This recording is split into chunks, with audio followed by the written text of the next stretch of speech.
Hello guys, welcome to our channel. இன்றைக்கி நம்ம ஒரு ஹெல்த்தியான தூதுவளை சூப் எப்படி செய்யலான்னு பார்க்கலாம் வாங்க. இப்போ தேவையான பொருட்கள் என்னன்னு சொல்லி பார்த்துடலாம். 1 ஸ்பூன் மிளகு, 1 ஸ்பூன் ஜீரகம் எடுத்துக்கோங்க. ஒரு கைப்பிடி அளவுக்கு தூதுவளை கீரை எடுத்துக்கோங்க. ஒரு 10 பல் பூண்டு, ஒரு பெரிய துண்டு இஞ்சி எடுத்துக்கோங்க. 1 ஸ்பூன் சோம்பு எடுத்துக்கோங்க. ஒரு பாத்திரத்தில் 4 டம்ளர் தண்ணி ஊற்றிக்கலாம்.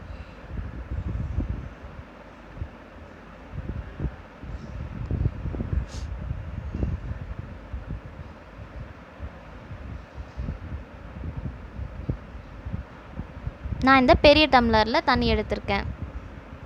அதுக்கு முன்னாடி நம்ம எடுத்து வச்சுருக்க மிளகு ஜீரகத்தை இடித்து எடுத்துக்கலாம்.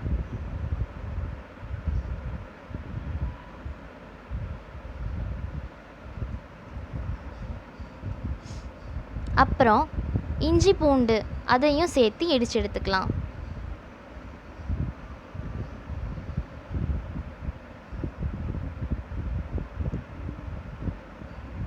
தண்ணியில் தூதுவளை கீரையை ஆட் பண்ணிக்கோங்க. அதுக்கப்புறம் அந்த மிளகு சீரகத்தை இடித்து வச்சுருந்தோம் இல்லையா, அதையும் ஆட் பண்ணிக்கலாம். இப்போது இஞ்சி பூண்டு விழுதை ஆட் பண்ணிக்கலாம். அப்புறம் ஒரு 1/2 டீஸ்பூன் அளவுக்கு மஞ்சள்தூள் ஆட் பண்ணிக்கோங்க. ஒரு 10 நிமிஷம் போல் நல்லா இதை கொதிக்க விடுங்க. நல்லா ஹை ஃப்ளேமில் வச்சுக்கோங்க. அது நல்லா கொதிச்சதுக்கப்புறமா 1 ஸ்பூன் அளவுக்கு எடுத்து வச்சுருந்த சோம்பை ஆட் பண்ணிக்கோங்க.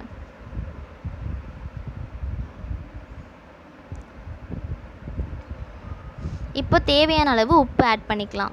உப்பு ஆட் பண்ணதுக்கப்புறமா ஒரு கொதி வர வரைக்கும் அதை நல்லா கொதிக்க விட்டுக்கோங்க. இப்போ நமக்கு தேவையான ஒரு ஹெல்த்தியான தூதுவளை சூப் ரெடி ஆயிடுச்சு. இந்த சூப் உங்களுக்கு பிடிச்சிருந்துச்சுன்னா எங்கள் சேனலில் சப்ஸ்கிரைப் பண்ணுங்கள்.